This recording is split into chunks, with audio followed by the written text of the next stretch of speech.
Since my vlog on Candi Risan, I find that there are at least 25 candis, or temples, in Gunungkidul.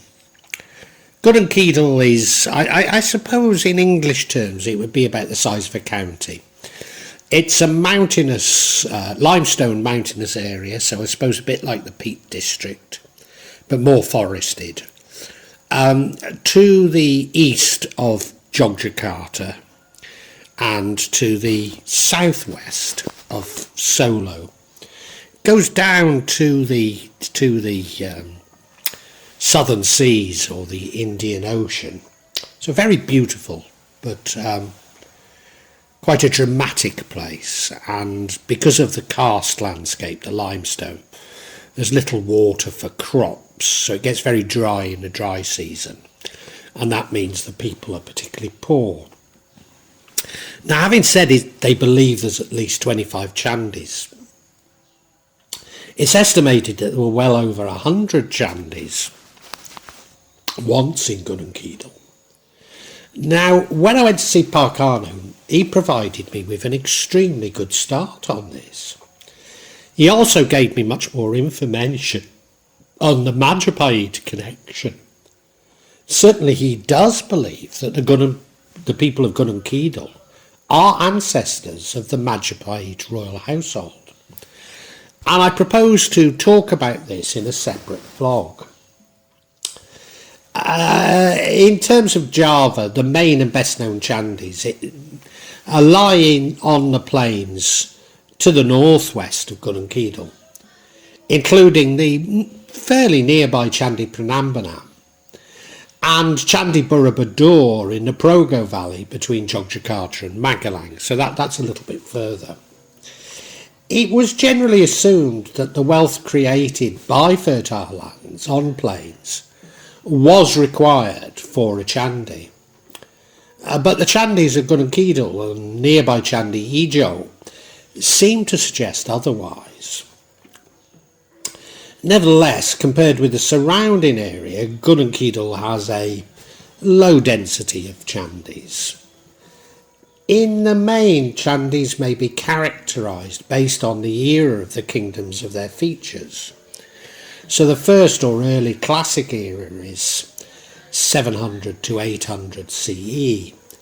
And these candis built under the influence of the early Mataram kingdom and can be found in central Java and the Kanjuruhan in East Java.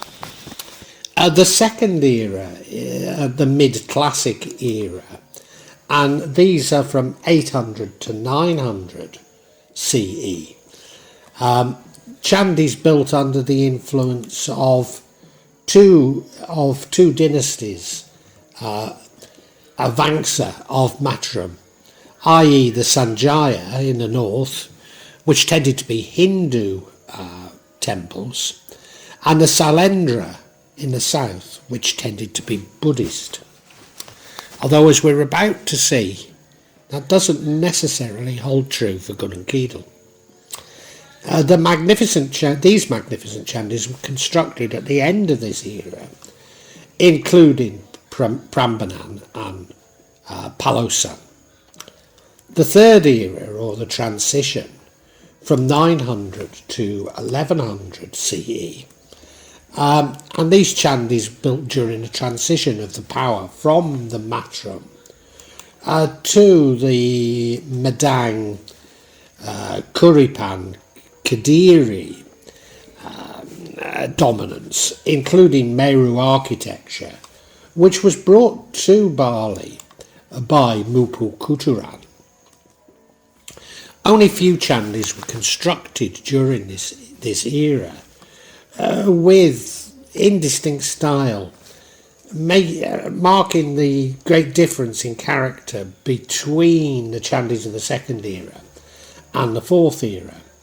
So we come to the fourth era, and these are candis built under the influence of two important kingdoms. The Singasari Majapahit era, which was 1200 to 1400 CE, and then the late Majapahit era, which was 1400 to 1500 CE, which showed distinctly new architectural style.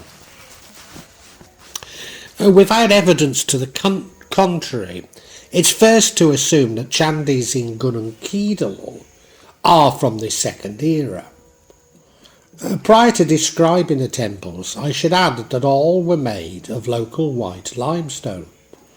They are therefore prone to erosion and weathering. Compared with the more famous temples further north, they're in very poor condition.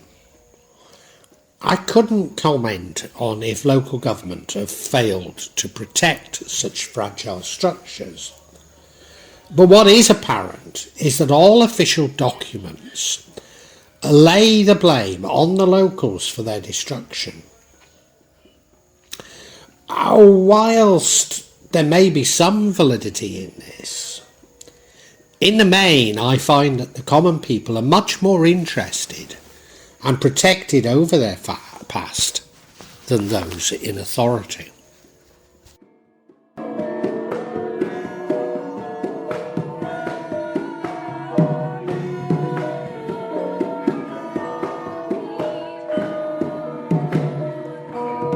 Candi Psoftan or Plembutan Temple is in the east hamlet of Psoftan village in Playen. Excavations have found temple wells, walkways, stairs, and fragments of a Ganesha statue made of the white limestone. The architecture of the upper part of the building is likely to have used wooden materials, as stone pedestals that function as wooden baseboards have been discovered. Based on the findings of the fragments of the Ganesha statue, it's been assumed the Psoftan temple was Hindu. I guess given the age it probably is. But had it been later, this may simply have indicated a Shaivistic tantric devotion.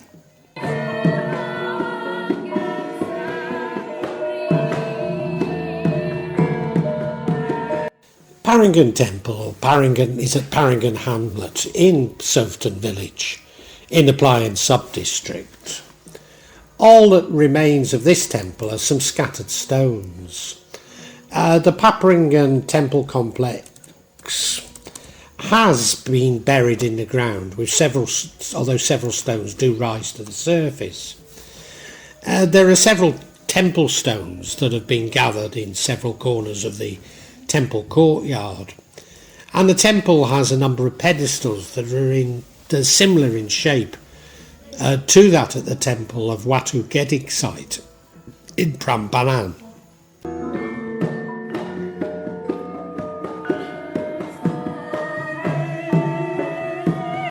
There are believed to have been 4 candis in Wonosari, the county town if you like.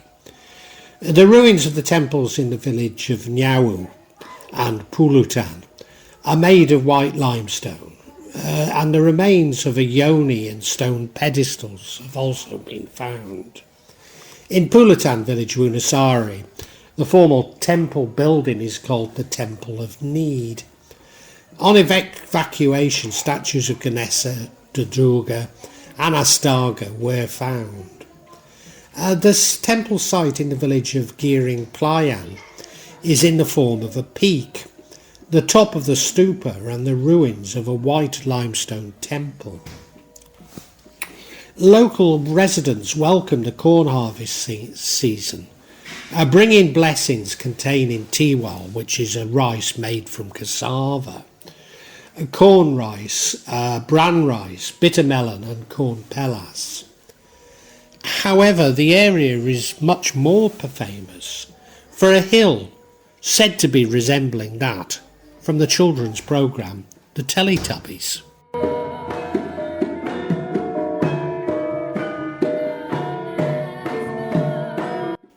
Candi Dengok in the village of Pacarejo in Semanu has the remains of statues of Nandi, Ganesha, a linga, which is a phallus, and a temple foundation again made of the white limestone.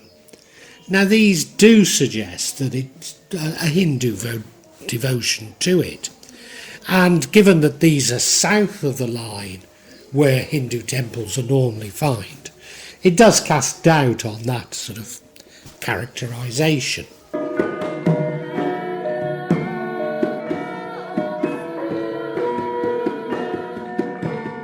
There are temple sites in the villages of Bejiharjo, Ngawis, Wiladeg, Jatiayu and Nglemuru villages in the Karangmojo subdistrict of Gunungkidul, with statues of Durga and Ganesha.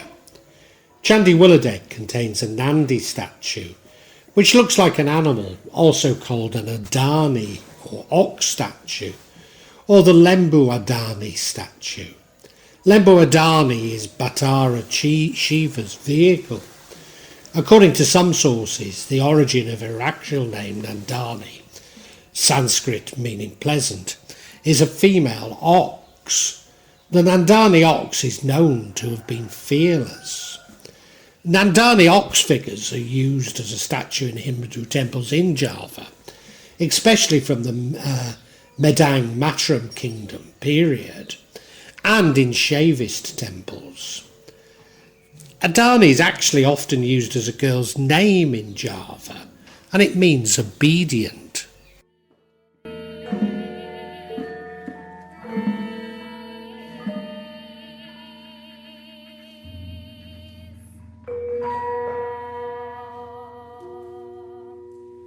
Several relics were found which are thought to have come from the Hindu-Buddhist kingdom period in Padukuhan Candi VI in Jatiayu Village, Karangmojo, including 2 yoni and a broken statue. At Nglemuru, a broken yoni and linga have been found. There are temple sites at Watusigar village and Kampung village in Yawan subdistrict, with the statues of Rishi Astagaya.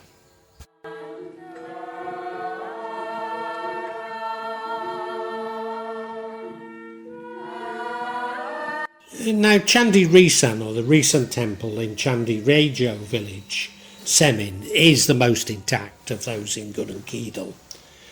Whilst it's not been properly dated, it would seem that it is of Mataram origins. The temple consists of 2 temples lined up from north to south. Temple 1 measures from 13 metres by 13 metres, and Temple 2 11.5 metres by 11.5 metres. And it's believed that the temple faced towards the west. This is corroborated by the finding of steps on the west side of the temple. A statue of the Awal Kaitsvara Buddha was found at the site. There is a temple site in Genjanan Panjong where a yoni stone has been found, indicating that a Hindu temple was there.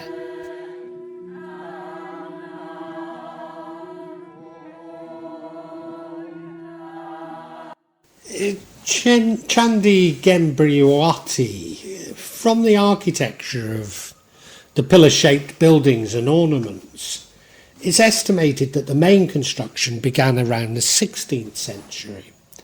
That said, in the past the temple was rarely visited by people, except for the royal household, because its location stood on the land of the Kraton.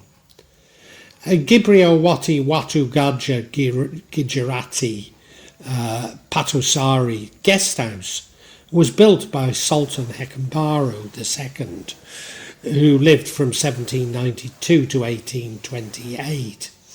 It includes a spring whose water is believed by locals to make them beautiful and give them a youthful look. In addition, it's said to have many health benefits and may be used for horticulture and agriculture.